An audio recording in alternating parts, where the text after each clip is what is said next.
Grabe, late na naman ako. Hindi ko na yata kaya to. Wala na naman akong oras para mag-pray. Alam mo sis, hindi matagal mag-pray. Pero maghapon ng epekto. Tara, pray tayo. Makakatulong ba talaga yan? Sigurado yan sis. Para kang full charge. May power ka buong araw. Tara, pray tayo. Tara.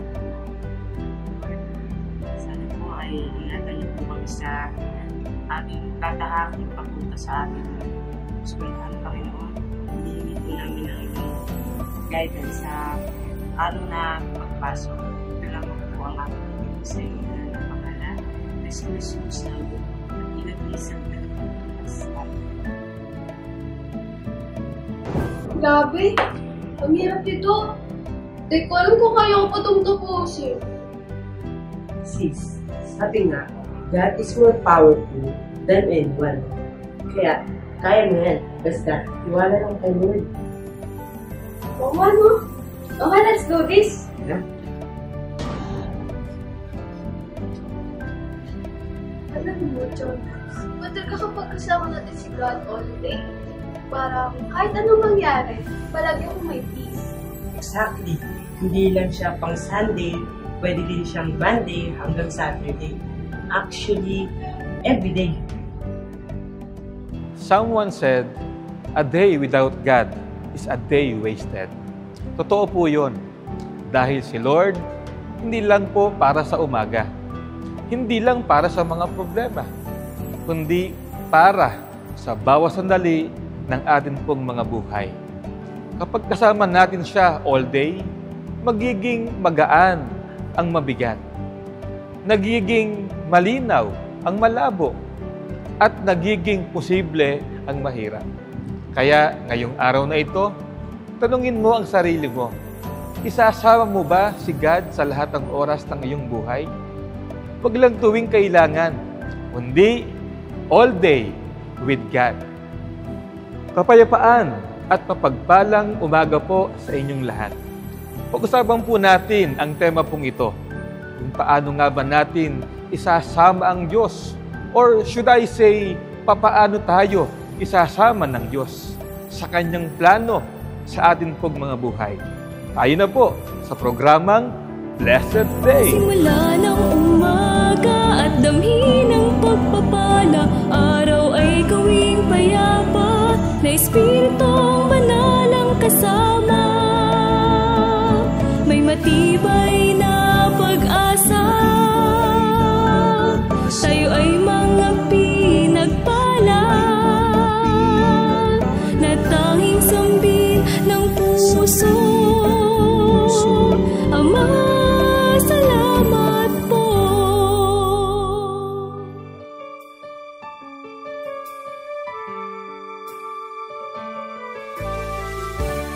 Ang tunay na pananampalataya ay hindi lamang po nakikita sa oras ng panalangin, kundi sa bawat sandali ng ating araw. Mula pagising hanggang sa ating mga pagtulog, dala ang pag-ibig sa salita ng Diyos.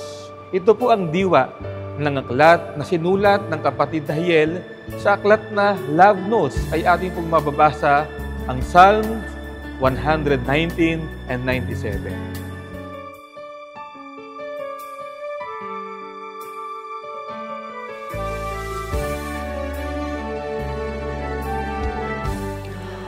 Oh, how I love your teachings. They are in my thoughts all day long. Psalms chapter 119, verse 97. Faithful obedience is a mark of a disciple. All the commandments are willingly obeyed. A disciple does not choose which one to obey and not to obey. If you do all the laws but stumble in one, you are guilty of disobeying all the laws. Enjoy hearing the teachings of our Abba Father and live by them daily. Knowing but not doing will do us no good. Hear, know, and do the teachings of God. Learn more about God. Listen to Him more. Learn from Him and live by them.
A blessed day to all. Kayo po ay kasalukuyang nanonood ng programang ipinaglilingkod ng Kabanal-Banalang Iglesia ng Diyos kay Kristo Jesus.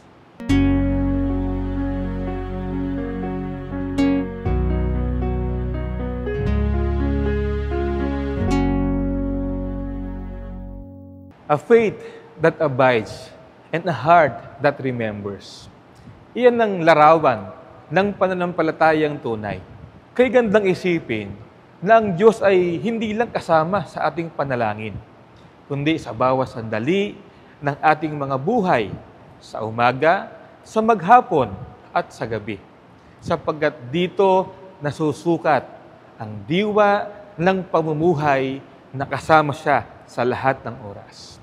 Halina po at pakinggan natin ang paksang ito na ipaglilingkod ng ating pong Elder Jem sa segment na Gabay ng Pamilyang Kristiyano.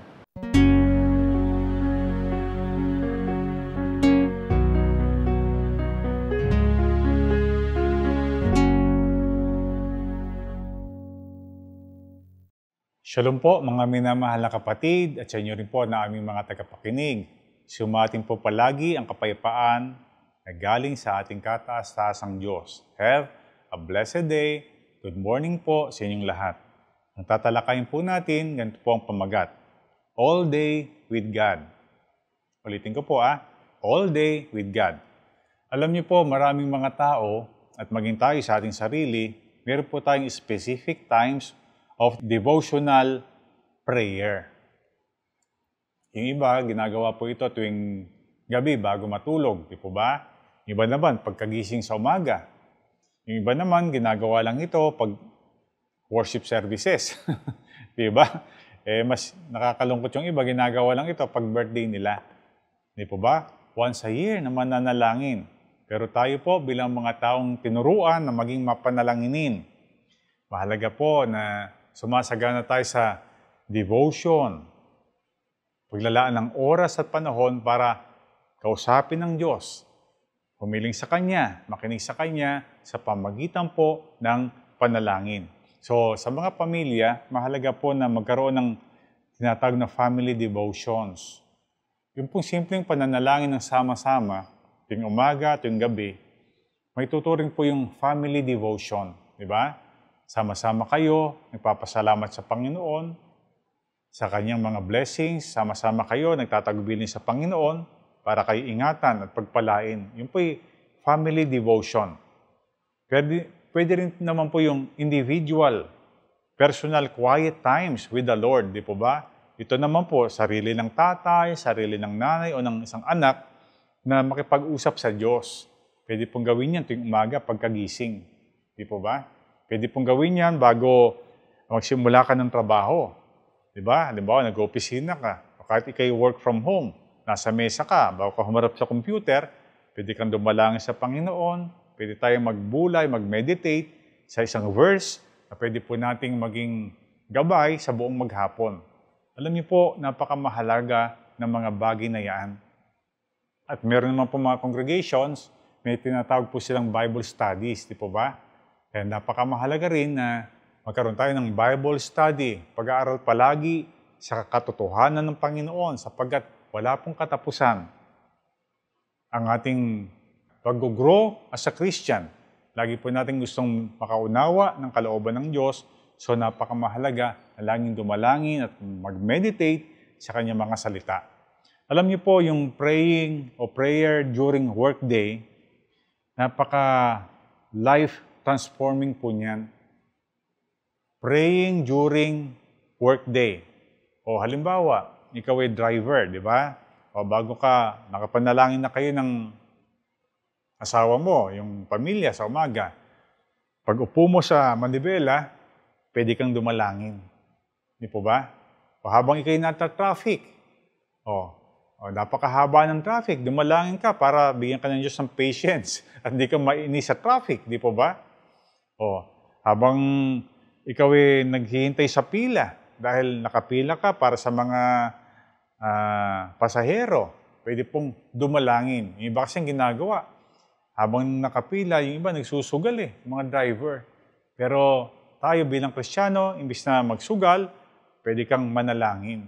At tayo po, ano man pong ating profession o ginagawa, kahit tayo estudyante, kahit po tayo negosyante, mahalaga po, all day, we pray to the Lord. Sapagkat tayo po'y masunurin sa sinasabi sa talata sa Bible sa 1 Thessalonians 5:17, to pray without ceasing.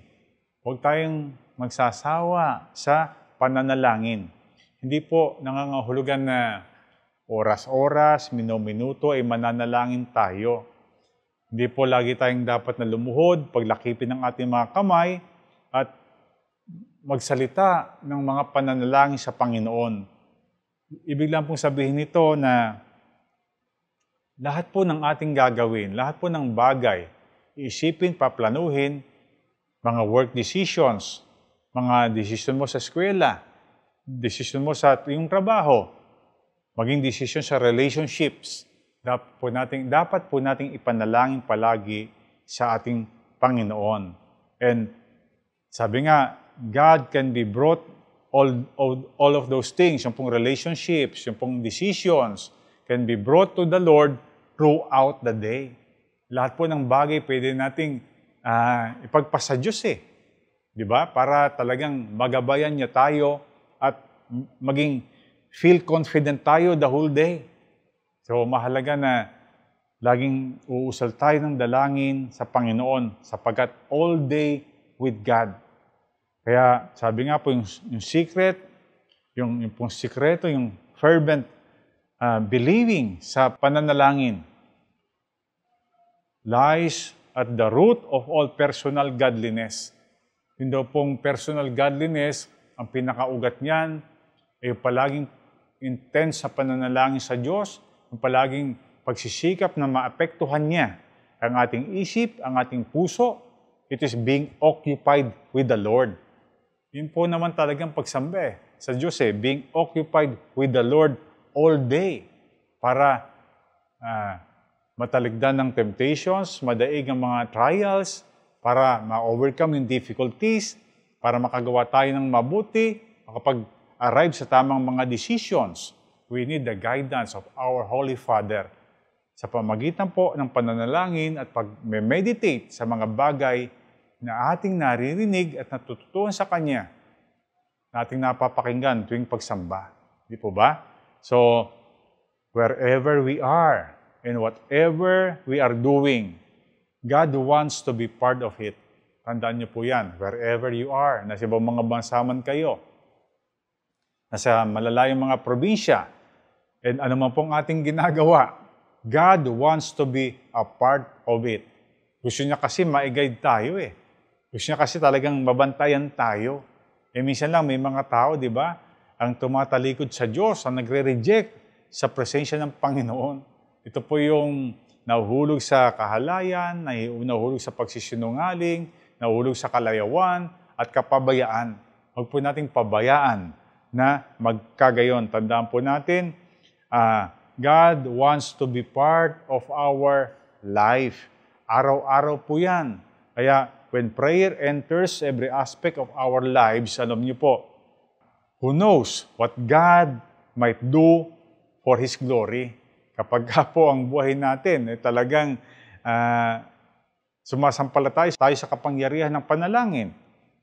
Who knows what God might do for us, for His glory. Diba? Minsan kasi dapat lang humihiling tayo kumakatok sa Panginoon upang ibigay niya ang ating pangailangan at higit pa sa ating inaasahan. So bilang mga Kristiyano, bilang mga tao ng Diyos, lalo na po sa isang pamilya, sa pamagitan ng tatay at ng nanay, padama po natin sa ating mga anak na there should be no corner of our lives that should not be affected by the presence of the Lord. Huwag po natin pabayaan na may bahagi ng buhay natin na hindi po apektado ng mga pagtuturo ng Panginoon o ng presensya niya. Kasi yung pong presence ng Panginoon sa buhay natin, yan po ang magdidictate. Paano tayo a-action di ba? Paano tayo mag-iisip?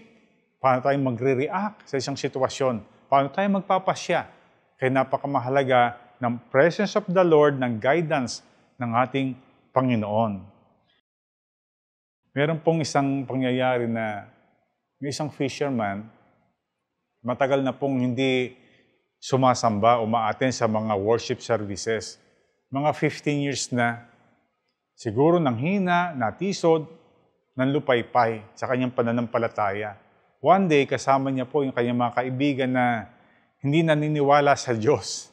Walang relihiyon, walang pagkakilala sa Panginoon. So nagpunta po sila sa dagat, pumalaot doon.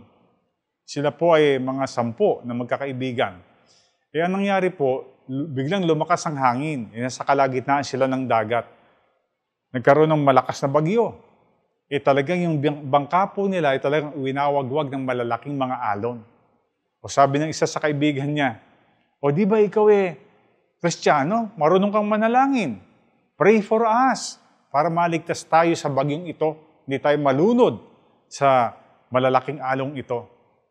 Hindi makasagot yung lalaki kasi nga 15 years na po siyang hindi sumasamba at 15 years na rin po siyang hindi nananalangin. Nakalimutan ko ng manalangin. Matagal na akong hindi sumasamba. Pero sabi ng kasamahan niya, talagang takot na Kahit na sikapin pong manalangin. Kailangan nating maligtas. So wala pong nagawa ang taong iyon, kundi dumalangin sa Panginoon. At kahit matagal na po siyang hindi sumasamba, ang kanya pong sabi sa Panginoon, Panginoon, 15 years na po akong di dumadalangin sa iyo. Ligtas mo lang po kami sa ligtas na dako. And for 15 years, hindi ko na po uli kayo abalahin. Ibang klase po yung panalangin ng taong yun, di po ba? Sabi niya, 15 taon na akong hindi dumadalangin sa iyo, Panginoon, pero iligtas mo lang kami, dalhin mo lang kami sa safe na dako. For 15 years, again, hindi na po kita abalahin. Alam niyo po, ganyan ng maraming mga tao, di ba? Kung kailan lang po may kailangan sa Panginoon, kung kailan lang po nasa mahigpit na kalagayan, mapanganib na kalagayan, tsaka lang naalala ang Diyos. Tsaka lang po dumadalangin. Alam niyo po, mga kapatid, mga co-parents, ituro po natin sa ating mga anak at tayo rin sa ating sarili. Pakita po natin ang kahalagahan ng palaging pananalangin. May kailangan o wala tayong kailangan sa Diyos, nasa mahigpit na pagsubok o nasa kaginhawahan, lagi po tayong manalangin sa ating Panginoon. Padama po natin ang ating pagkakailangan sa Kanyang presensya sa ating buhay. Sabi nga po, always praying is a way of life of a true Christian. It is not an emergency detour. Yung pong pananalangin is a way of life of a true Christian. It is not an emergency detour. Hindi yung pag-emergency lang, tsaka mo lang maaalaala ang ating Panginoon. Kaya mga kapatid, napakamahalaga ng laging pananalangin ng taos sa puso. Alam niyo po, bilang mga disipulo ng Panginoon, our glory is not to be inferior to what God has made us. Nung tayo po yung mga mabautismuhan, tayo po ipinanganak na muli, ang ating po pagiging makasalanan dati ay wala na. Nalubog na po yun sa tubig. Nagkaroon na po tayo ng bagong pagkatao. At ang ating pong kapurihan at karangalan ay maingatan na po yung pong pinaglagyan sa ating napakagandang kalagayan. Ang tayo po ay may mabautismuhan. Lagi po nating tatandaan din, we are created in His likeness. Tayo po ay nilikha na kawangis o kahawig ng ating Panginoon. And praying has a lot to do with it. Ang pagiging kahawig, katulad ng Panginoon, sa kanyang karakter, napakamahalaga po ng nagagawa ng pananalangin. Halimbawa, di ba? Sabi nga, prayer will keep sins away. Yung pong prayer, maglalayo yan sa mga kasalanan. Or, sins keep prayer away. Yung mga makasalanan kasi talaga, di ba? O, pag nagkakasala, napakahirap dumalangin sa Diyos. Napakahirap humingi ng tulong sa Kanya. Sapagkat alam natin, hindi tayo mapapakinggan sapagkat nabubuhay tayo sa kasalanan. Di po ba? Samantalang yung pananalangin, it will keep sins away. Sapagkat alam natin, kung tayo nagkakasala, hindi diringgin ng Diyos ang ating dalangin sapagkat nasusulat, diniring ng Diyos ang panalangin ng mga tao na matuwid. So, sabi nga, our task in life is to become an increasingly better Christian, better person. At napakalaking tulong po, dumadama po natin araw-araw sa ating buhay ang presensya ng Panginoon.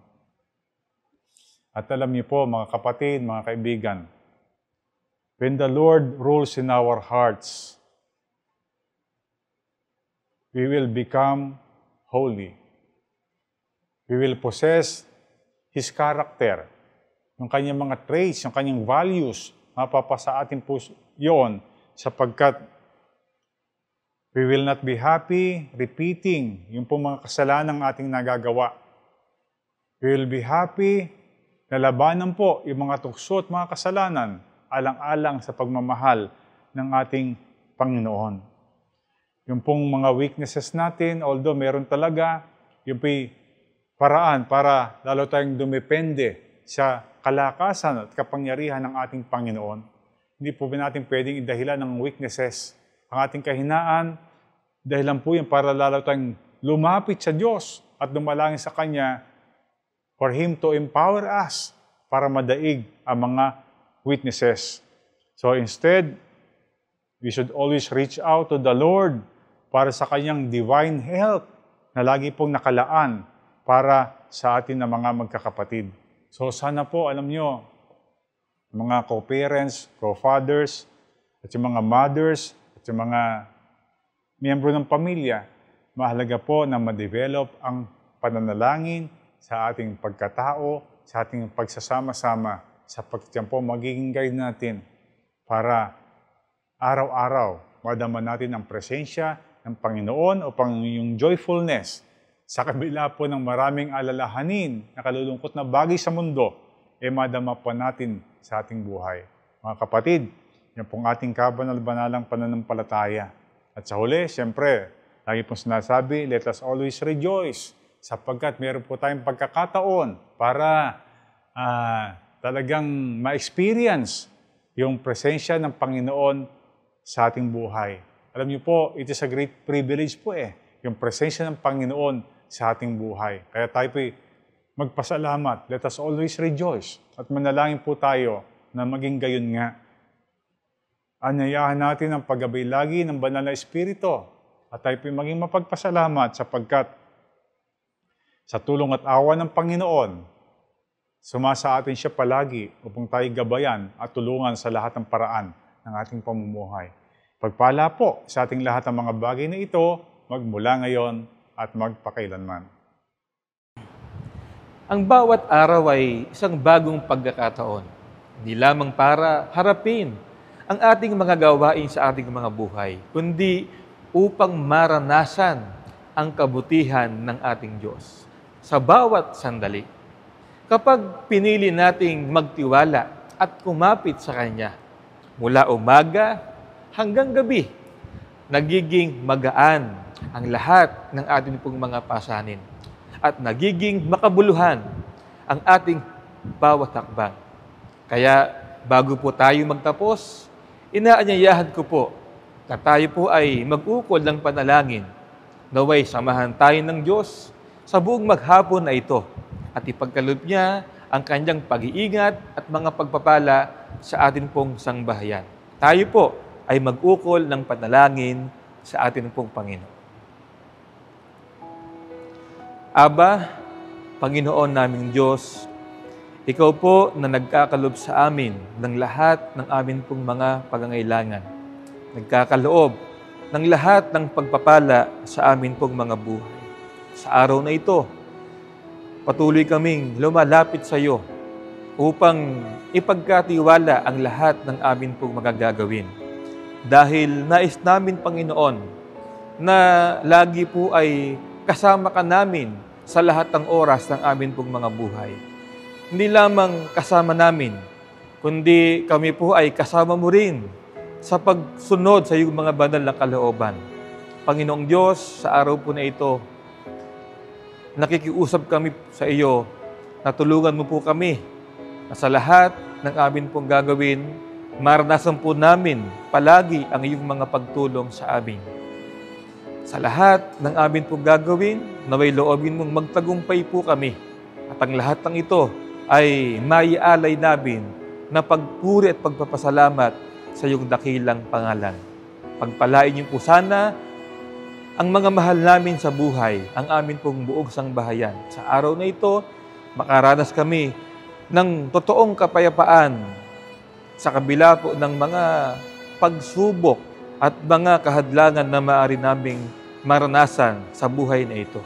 Panginoon, pagpalain mo po kami ng iyong banal na kapayapaan at ang pag-ibig ay siya nawang magharing palagi sa amin pong mga buhay. Sa lahat ng amin pong gagawin, Panginoon, sa araw na ito, sa amin pong mga pagtulog, muli naming iaalay sa iyo ang aming taos-pusong mga pagpapasalamat. Sa pangalan mong Diyos at Kristo Jesus, ikaw po na aming tagapagligtas. Amen. Maraming salamat po sa inyong pagtangkilik sa palatuntunang ito ng Kabanal-Banalang Iglesia ng Diyos kay Kristo Jesus. Kung nais po ninyong mapanood ng iba pa naming programa, mag-subscribe sa ating YouTube channel na The Most Holy Church at bisitahin ang aming Facebook fanpage na MHC Media. Upang lubos po ninyo makilala ang kabanal-banalang Iglesia ng Diyos kay Kristo Jesus, bisitahin ang ating official website na www.mostholychurch.com. Para naman po sa inyong katanungan, prayer request, o libreng Bible study sa inyong tahanan, i-post lamang ang kahilingan sa comment section ng programang ito. Maaari din po kayong tumawag o mag-text sa mga sumusunod na numero. Sa Smart o Talk and Text, 0909-555-5009. Sa Globe o TM, 0926-383-0454. Sa Dito SIM, 0991-419-2027. At sa landline, 8255-6949 o 8553-0946. Maraming salamat po.